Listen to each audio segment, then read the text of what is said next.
بلوچستان کے ضلع کیچ میں حالیہ بارشوں کی صورتحال کے پیش نظر deputy commissioner Kech major retired Bashir Ahmed Barech کی زیر صدارت ڈسٹرکٹ کوارڈینیشن کمیٹی کا اجلاس ان کے آفس میں منعقد ہوا۔ اجلاس میں assistant commissioner Turbat Aqeel Karim, P D M میں مکران کے ڈپٹی ڈائریکٹر ریحان دشتی، محکمہ اربن ڈیولپمنٹ کیچ کے XEN Shoaib Saeed Baloch, D H O Kech doctor Abdul Latif Dashti, deputy D H O doctor Lal Jan, D E O Kech Manzoor Ahmed Baloch,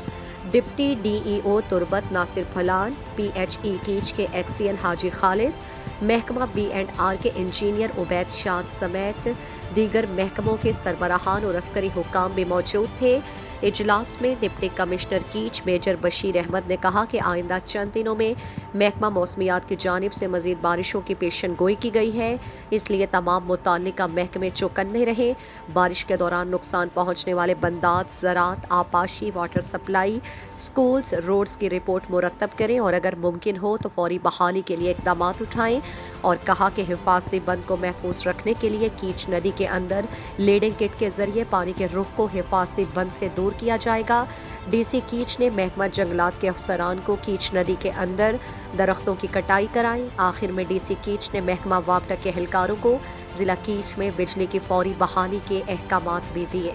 مزید دلچسپ معلومات اور خبروں سے آگاہ ہونے کے لیے Gidroshia point Facebook page, Instagram, Twitter کو فالو اور یوٹیوب چینل کو سبسکرائب کریں۔